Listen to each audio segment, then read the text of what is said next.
जुलाई से इस मामले की सुनवाई शुरू हुई और उसके बाद डेट्स पे डेट्स पड़ रही हैं। जो इम्पोर्टेंट एरियाज हैं जो डिस्ट्रिक्ट कोर्ट को कवर करने हैं, जैसे एएसआई की सर्वे पे रिपोर्ट मांगनी है, वो अभी तक कॉल अपॉन नहीं की गई है। जो एडवोकेट कमीशन की सर्वे पे ऑब्जेक्शन आ चुका है, उसका निस्तारण नहीं किया गया है। जो और सूट्स अलग अलग इनकी निचली कोर्ट में चल रहे हैं, सिविल जज सीनियर डिवीजन का, उसको अपने पास नहीं मंगाया गया है। और एक ऐसी लीगल मझधार उत्पन्न हो गई है जिससे ये केस इसी कंट्रोवर्सी में चल रहा है कि डिस्ट्रिक्ट जज के ऑर्डर, जो सिविल जज सीनियर डिवीजन का ऑर्डर है, उसकी अपील कौन सुनेगा।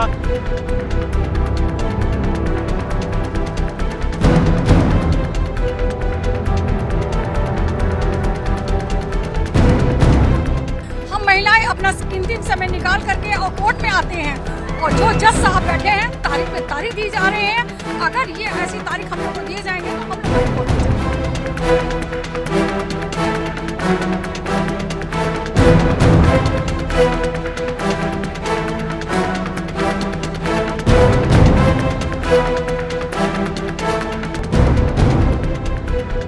हम लोग 10 मिनट 31 जनवरी के बाद कोई आया फैसला कुछ भी नहीं आया।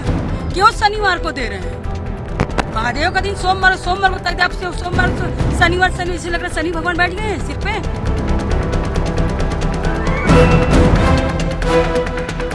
बहुत निराशा है। हम लोग के साथ अन्याय लगातार तारीख पे तारीख दिया जा रहा है। ये बहुत बड़ा अन्याय हम लोग के साथ हो रहा है और हम लोग जो है बहुत ही हर बार दुखी हो जा रहे हैं। ये हमारे साथ ही नहीं, पूरे सनातन धर्म के साथ अन्याय किया जा रहा है। ये अन्याय नहीं होना चाहिए।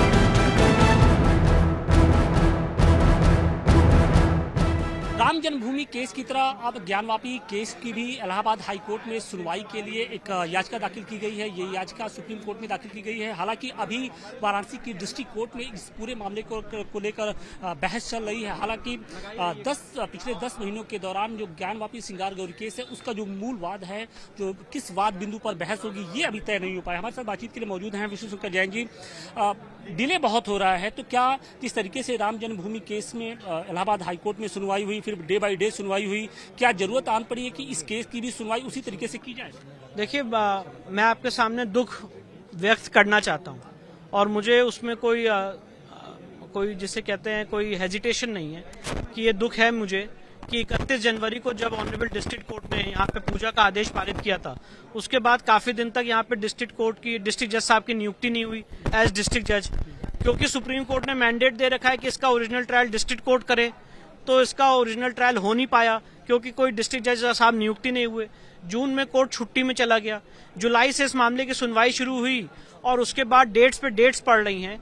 जो इम्पोर्टेंट एरियाज हैं जो डिस्ट्रिक्ट कोर्ट को कवर करने हैं, जैसे एएसआई की सर्वे पे रिपोर्ट मांगनी है, वो अभी तक कॉल अपॉन नहीं की गई है। जो एडवोकेट कमीशन की सर्वे पे ऑब्जेक्शन आ चुका है, उसका निस्तारण नहीं किया गया है। जो और सूट्स अलग अलग इनकी निचली कोर्ट में चल रहे हैं, सिविल जज सीनियर डिवीजन का, उसको अपने पास नहीं मंगाया गया है। और एक ऐसी लीगल मझधार उत्पन्न हो गई है जिससे ये केस इसी कंट्रोवर्सी में चल रहा है कि डिस्ट्रिक्ट जज के ऑर्डर, जो सिविल जज सीनियर डिवीजन का ऑर्डर है, उसकी अपील कौन सुनेगा, उसका रिवीजन कौन सुनेगा। तो जो डिले टैक्टिक्स हैं वो इस समय चरम पे हैं और इस डिले टैक्टिक्स को देखते हुए हमने सुप्रीम कोर्ट में ये एप्लीकेशन लगाई है कि इस मामले का ओरिजिनल ट्रायल आप इलाहाबाद हाईकोर्ट भेज दीजिए। जैसे राम मंदिर का ओरिजिनल ट्रायल 3 जजेस ने इलाहाबाद हाईकोर्ट के किया था। ज्ञान व्यापी का मसला लोगों की आस्था से, अस्मिता से, सेंटिमेंट से जुड़ा हुआ है। इसमें बहुत सारे ऐसे कॉन्स्टिट्यूशनल इश्यूज हैं जो अराइज हो रहे हैं। इसलिए बेहतर ये होगा कि ज्ञान व्यापी का मसला भी इलाहाबाद हाईकोर्ट भेज दिया जाए और फुल बेंच इसका निस्तारण करे और आगे आने वाले समय में सुप्रीम कोर्ट में उसमें जल्द सुनवाई होने वाली है। ज्ञानवापी सिंगार गौरी केस में भी लगभग 10 महीने का वक्त गुजर चुका है। इसके अलावा जो मूल वाद है, जो 91 का शूट है, उसमें भी इलाहाबाद हाईकोर्ट के ने कहा था कि 6 महीने के अंदर इस पूरे मामले का निस्तारण किया जाए, लेकिन वो भी नहीं हो पाया है। उसमें भी किन किन बिंदुओं को लेकर आगे बढ़ा जाए ये तय नहीं हो पाया। तो क्या इन्हीं चीजों को मद्देनजर रखते हुए आप लोगों की ये मांग है? नहीं, बिल्कुल बहुत ज्यादा डिले हो रहा है। आपने बिल्कुल सही बात कही कि इलाहाबाद हाईकोर्ट ने उसमें मैंडेट दिया था 6 महीने के अंदर डिसाइड किया जाए। 6 महीने के अंदर वो सूट डिसाइड हुआ नहीं। जो सूट में पार्टी बनना चाहते थे उनको पार्टी बनाया नहीं गया। ऑर्डर 1 रूल 8 का सूट है। जो यहाँ पे 7 मुकदमे ट्रांसफर हुए हैं उसमें अभी तक एएसआई से ऑब्जेक्शन तक नहीं मंगाया गया है। वो मामला वहां पे अटका हुआ है। तो पिछला अगर आप इसको टाइमलाइन की तरह एनालिसिस करें तो 31 जनवरी को पूजा का आदेश हुआ था। 31 जनवरी से आज हम लोग खड़े हुए अक्टूबर में, 10 महीने बीत गए, कोई डेवलपमेंट नहीं है। जीरो डेवलपमेंट है, जिसमें मैं ऐसा क्या, इसलिए मुझे ऐसा लगता है कि इस मामले का original trial honourable Allahabad high court में जाए, जिसमें 3 जजेस की खंडपीठ बैठे, फुल बेंच बैठे और इस मामले का ओरिजिनल ट्रायल अगर इलाहाबाद हाईकोर्ट में अगर चलता है, अगर ये केस चलता है तो किस तरीके से इसमें जो तेजी आएगी, किस तरीके से जो चीजें स्पष्ट होंगी? देखिए, सबसे इंपॉर्टेंट बात यह है कि इसमें बहुत सारे लीगल इश्यूज अराइज हो रहे हैं। प्लेसेस ऑफ वर्शिप एक्ट का इंटरप्रिटेशन इन्वॉल्व है, इसमें वफ एक्ट का इंटरप्रिटेशन इन्वॉल्व है, एएसआई की रिपोर्ट का इंटरप्रिटेशन इन्वॉल्व है, आगे एएसआई का कुछ काम बचा हुआ है जो एएसआई को करना है, वो चीज इसमें इन्वॉल्व है।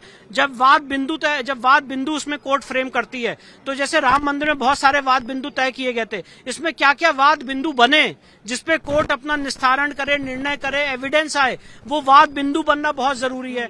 इसलिए इस केस की सीरियसनेस को देखते हुए, इस केस के रैमिफिकेशंस को देखते हुए, मैं ऐसा मानता हूं कि बहुत जरूरी है कि इसका original trial honourable Allahabad high court करे।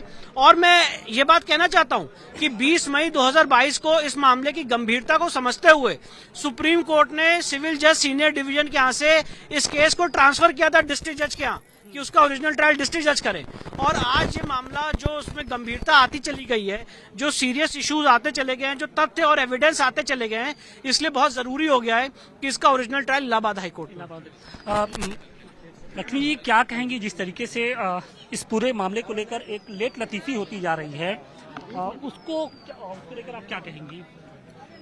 मतलब ये मुकदमा जो लेट हो रहा है, इसमें मतलब जरूरत है कि इलाहाबाद हाईकोर्ट इस केस को लाए जाए। जी हाँ, बहुत जरूरी है, क्योंकि यहाँ पे अलग अलग लोग बात कर रहे हैं, टाइम पास हो रहा है। अगर सुप्रीम हाई कोर्ट में चला जाएगा तो जल्दी इसका सुनवाई होगी। थोड़ी सी निराशा आप लोग को भी लगती होगी, 10 महीने से ज्यादा का वक्त गुजर चुका है, लेकिन अभी भी केस जहाँ पर है, जहाँ पर लास्ट टाइम छोड़ा गया तो वहीं पर है। देखिए, जिस रफ्तार से हमारा केस चल रहा था, उसी रफ्तार से हमारे केस को धीमा कर दिया गया है।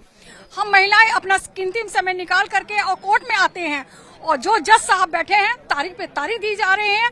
अगर ये ऐसी तारीख हम लोग को दिए जाएंगे तो हम लोग हाई कोर्ट में चले जाएंगे। महादेव भी अब तारीख पर तारीख के चक्कर में पड़ गए। महादेव नहीं, महादेव के भक्त खुद नहीं देना चाह रहे हैं। हम लोग 10 मिनट 31 जनवरी के बाद कोई आया है फैसला? कुछ भी नहीं आया। क्यों शनिवार को दे रहे हैं?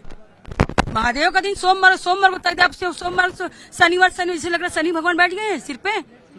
अगर हम लोग को अगर तारीख पर तारीख देंगे, हम लोग की सुनवाई अब नहीं होगी, तो हम लोग डायरेक्ट सुप्रीम कोर्ट इनके खिलाफ हम लोग जाएंगे। निराशा हाथ लगी है, बहुत निराशा है। हम लोग के साथ अन्याय हो रहा है, लगातार तारीख पे तारीख दिया जा रहा है। ये बहुत बड़ा अन्याय हम लोग के साथ हो रहा है, और हम लोग जो है बहुत ही हर बार दुखी हो जा रहे हैं। ये हमारे साथ ही नहीं, पूरे सनातन धर्म के साथ अन्याय किया जा रहा है। ये अन्याय नहीं होना चाहिए। एक लंबी लड़ाई आपने लड़ी, लेकिन इस मुकाम पे आने के बाद इस तरीके का इंतजार झेलना पड़ रहा है। निश्चित यह जो है कभी कभी हताशा होती है, स्थिति आ जाती है। आखिर अधिवक्ता कमीशन होने के बाद, एएसआई रिपोर्ट होने के बाद अभी आपत्ति तक माननीय न्यायालय के द्वारा नहीं दाखिल, आपत्ति मांगी नहीं गई कि ज्ञानवापी इंतजाम या मसाजी से या अन्य से आपत्ति नहीं मांगी गई। आखिर कैसे इस समस्या का निस्तारण हो? इसलिए फिलहाल जहाँ 31 दिसंबर जो रहा, लेकर के आज तक 10वां महीना चल रहा है, आज तक कभी भी उसके बारे में सवाल इस बात का है कि सरकार के जो मुखिया हैं योगी आदित्यनाथ, वो खुद कह रहे हैं कि अगर कोई भी ज्ञानवापी में जाएगा तो नंगी आंखों से बता देगा कि ये क्या स्ट्रक्चर है। बावजूद इसके जो अदालती कार्रवाई है उसमें इस तरीके का निश्चित प्रत्यक्षम किम प्रमाणम, हाथ कंगन को आज के सारी साक्ष्य उभर के सामने आ रहे हैं। एएसआई का रिपोर्ट सामने आ रहा है कि हमारा वहाँ यहाँ तक कि औरंगजेब का जो फतवा था वो उसका शिलापट थे, उसका शिलापट भी मिल गया है कि इतने को लेकर के मस्जिद तामीर किया। उसके बाद भी यह विलंब माननीय न्यायालय के द्वारा, और निश्चित जो है जैसे हमारी वादी बहनों ने कहा कि अगर शनिवार की अगर इसको अविलंब नहीं रोका गया तो हम माननीय सुप्रीम कोर्ट में याचिका देने जा रहे हैं न्यायालय के खिलाफ।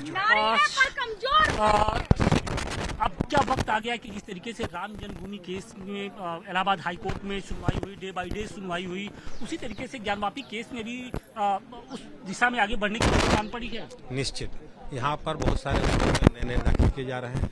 जिला जज के यहाँ बहुत सारे प्रार्थना पत्र दिए जा रहे हैं, जिससे जिला जज प्रार्थना पत्र निस्तारण में एक प्रार्थना पत्र किरत सिंह द्वारा दिया गया है कि जो मुकदमा ट्रांसफर होकर के सिविल जज सीनियर डिवीजन दुर्गामी से आया है, पुनः उसको वापस भेज दिया जाए।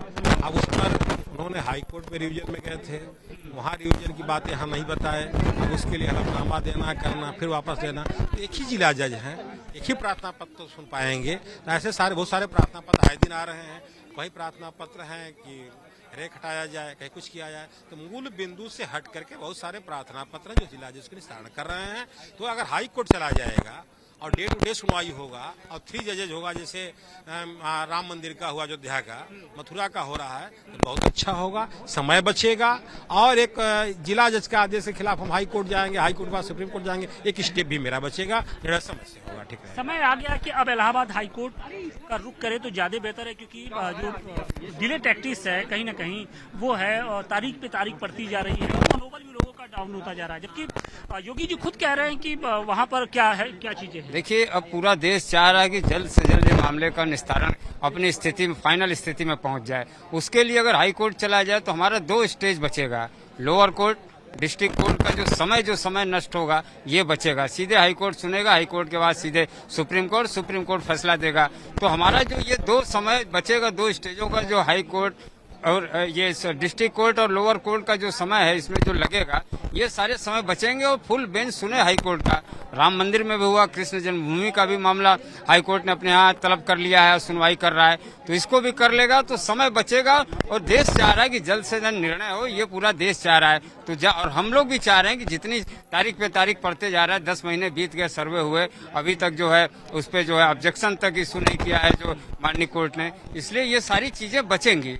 तो हम लोग भी चाह रहे हैं कि जल्द से जल्द जो इसका निस्तारण हो और सारी स्थिति आदि विश्वेश्वर महादेव हम लोग के, चूंकि मामला बहुत संवेदनशील है, इसमें लोगों की जो भावनाएं हैं, जो आस्था है, वो जुड़ी हुई है। तो ऐसे में बेहतर होगा कि हाई कोर्ट में कोई जो पीठ है वो अगर इसकी सुनवाई करे तो ज्यादा बेहतर होगा। चूंकि कृष्ण जन्मभूमि का याचिकाकर्ता भी हूँ और वो जिले के न्यायालय का जो सोपान है उसको आगे बढ़ गया है, यानी वो अब 3 ही चरण पे, वो 2 चरणों में सुनवाई होनी, हाई कोर्ट सुप्रीम कोर्ट। ये हमारे लिए हर्ष की बात है। और ऐसा यहाँ पे भी होता है क्योंकि तारीख पे तारीख जनमानस का धैर्य जवाब दे रहा है।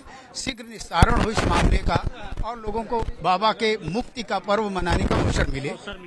और यही कारण है कि अब जो पूरे केस को राम जन्मभूमि केस के तर्ज पर कहीं न कहीं इलाहाबाद हाई कोर्ट में जाने की तैयारी हो रही है। अब देखना ये होगा कि इसे लेकर जो अदालत है वो क्या रुख करता है, क्योंकि इसके पहले जब राम जन्मभूमि का केस था तो उसमें इलाहाबाद हाई कोर्ट में डे बाय डे सुनवाई हुई थी, जिसके बाद ये फैसला आया था।